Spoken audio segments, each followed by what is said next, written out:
El artículo 39 de la Constitución Política dice: la soberanía nacional reside esencial y originariamente en el pueblo, todo poder público dimana del pueblo y se instituye para beneficio de éste. El pueblo tiene en todo tiempo el inalienable derecho de alterar o modificar la forma de su gobierno. Artículo 135 de la Constitución Política de los Estados Unidos Mexicanos. Dice cuál es el procedimiento para modificar la Constitución. La presente Constitución puede ser adicionada o reformada.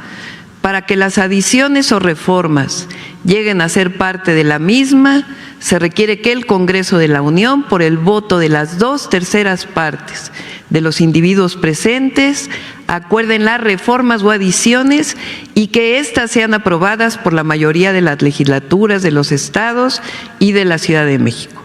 El Congreso de la Unión o la Comisión Permanente, en su caso, harán el cómputo de los votos de las legislaturas y la declaración de haber sido aprobadas las adiciones o reformas.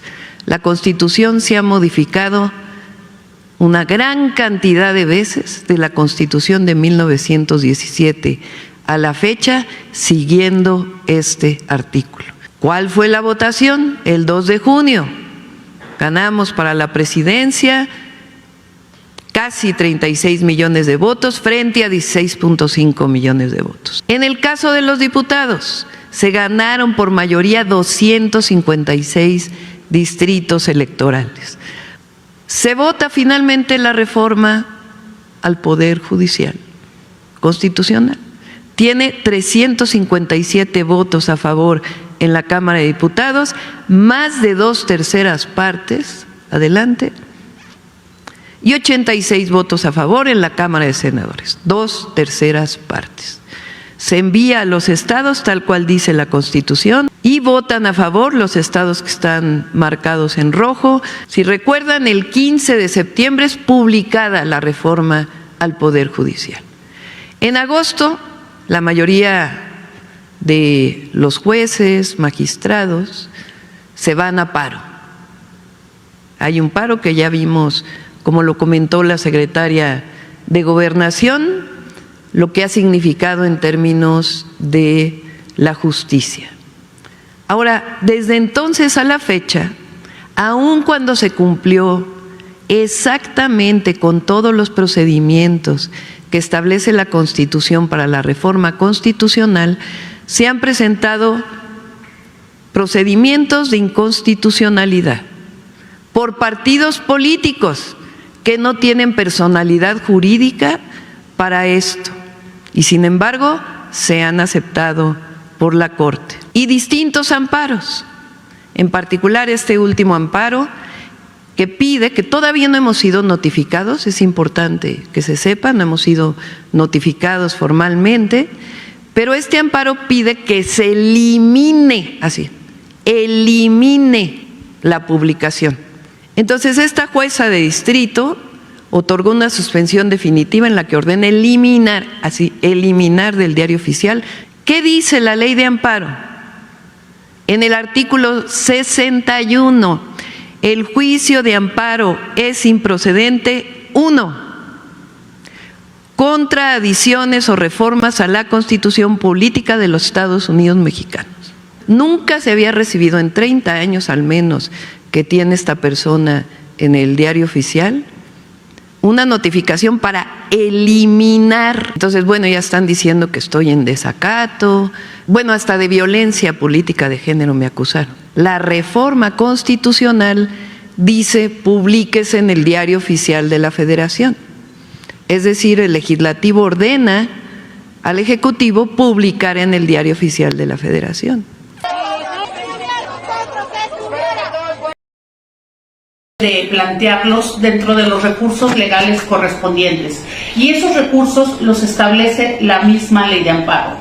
Así que, bueno, pues ante una contumacia Nosotros, como Poder Judicial de la Federación, tenemos la obligación de hacer cumplir las determinaciones. Y en este caso, la determinación de suspensión se debe cumplir dentro de un Estado de Derecho, que es lo que exigimos, que no se vulnere en perjuicio no solo de las quejosas, sino en perjuicio de la sociedad misma.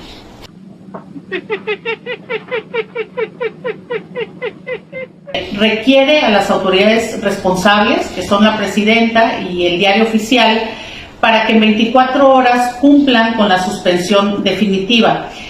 Tanto la ley de amparo como la propia Constitución establecen que si no cumplen dentro de ese periodo o dentro de ese tiempo, tendré que dar vista al Ministerio Público Federal.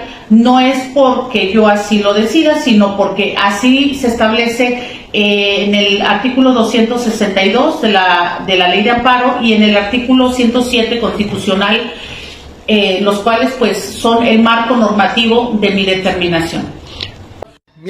Una juez le instruyó a la presidenta de México que bajara del diario oficial de la Federación la reforma al Poder Judicial y lo hizo de manera ilegal. Uy, ¿que no te gusta cómo soy yo? Qué pena, una disculpa. Pero es que yo nací para ser feliz, no para complacerte. Tú no puedes ser juez y parte.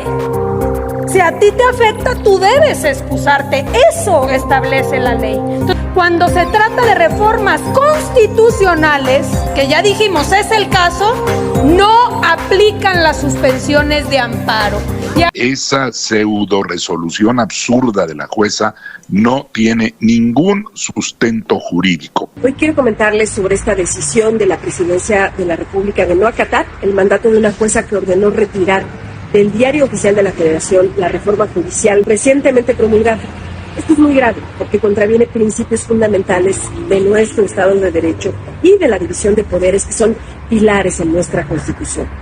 Y es precisamente la Constitución la que establece que nuestra ley suprema, incluyendo tratados internacionales y resoluciones judiciales, debe ser obedecida por todas las autoridades en el ámbito de sus competencias. Además, la propia Constitución, nuestra máxima ley, establece el derecho a la tutela judicial efectiva. ¿Qué significa esto? Que todas las autoridades están obligadas a cumplir las resoluciones emitidas por los jueces.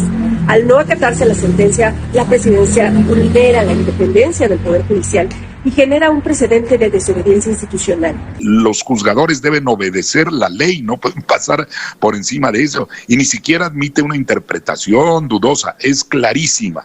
Contra las reformas y adiciones constitucionales no procede el amparo, punto. Y esto hasta que el proceso judicial evalúe su validez. Yo creo que quienes son autoridades son los primeros obligados en respetar la ley.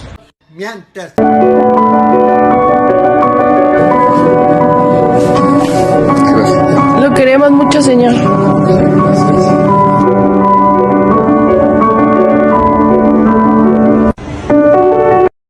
No está solo, no está solo, no está solo, no está solo, no está solo.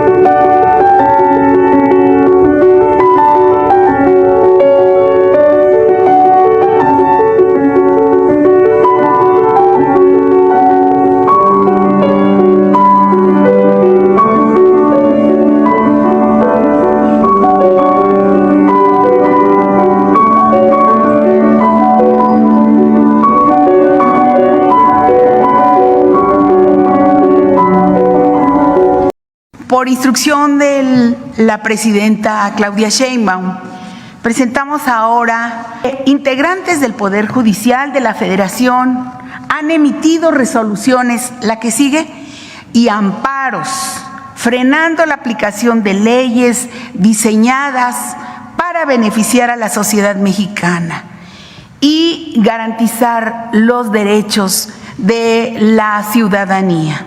21,000 que están en los centros federales, Un total de 6.097, es decir, más del 28%, no han recibido sentencias. Estamos hablando de hombres y mujeres que permanecen recluidos.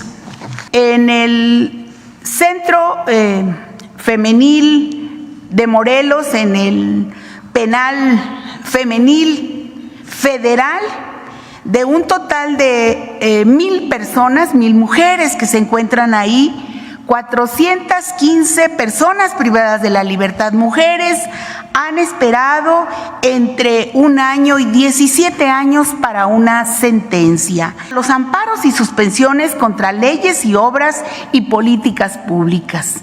A través de suspensiones, el Poder Judicial ha obstaculizado e impedido la aplicación de algunas leyes, obras y reformas que favorecen al pueblo de México, invadiendo con ello la competencia de poderes. Algunas de las leyes y las suspensiones de amparo vienen en este cuadro. Esta es información de la Consejería Jurídica del Ejecutivo Federal. Por ejemplo, la Ley de la Industria Eléctrica lleva 161 suspensiones de amparo. La Ley de la Guardia Nacional que tanto bien hace a los mexicanos, 5 suspensiones de amparo. La Ley de Minería, 5. El Fondo de Pensiones para el Bienestar, que apoya, que ayuda a los trabajadores mexicanos, lleva 25. Y la extinción de fideicomisos del Poder Judicial de la Federación, 717.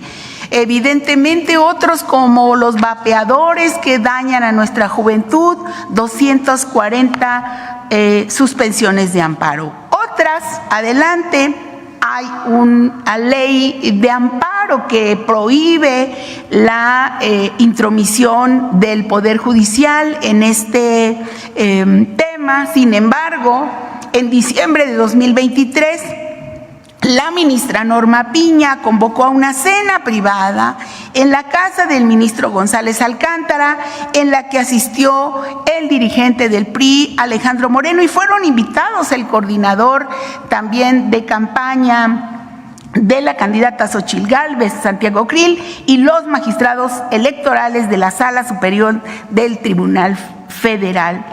En agosto de 2024, la ministra Piña admitió un recurso del dirigente del PAN, Marco Cortés, para que la Corte interpretara y definiera los criterios para la asignación de diputaciones plurinominales en el Congreso. Venta de exámenes, y se ha documentado casos de corrupción al más alto nivel de la escuela judicial, donde se han vendido los exámenes de oposición para jueces en 186,000 pesos.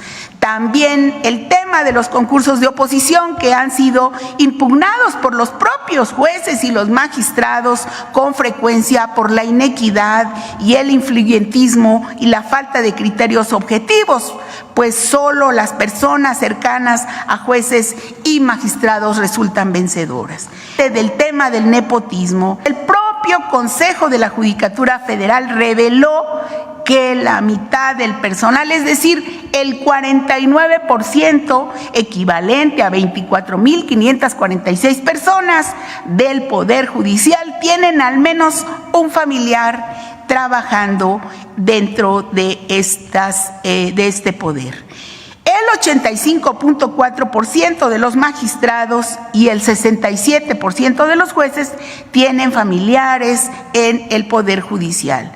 Los magistrados tienen en promedio 4.7 familiares trabajando ahí, y el 23.7% del personal del Poder Judicial tiene más de 4 familiares trabajando en esta institución. La persona que acumula más familiares en el Poder Judicial tiene 26 parientes, incluyendo un magistrado, 13 secretarios, 2 actuarios y 10 oficiales. Esto de acuerdo a la información oficial del propio Consejo de la Judicatura.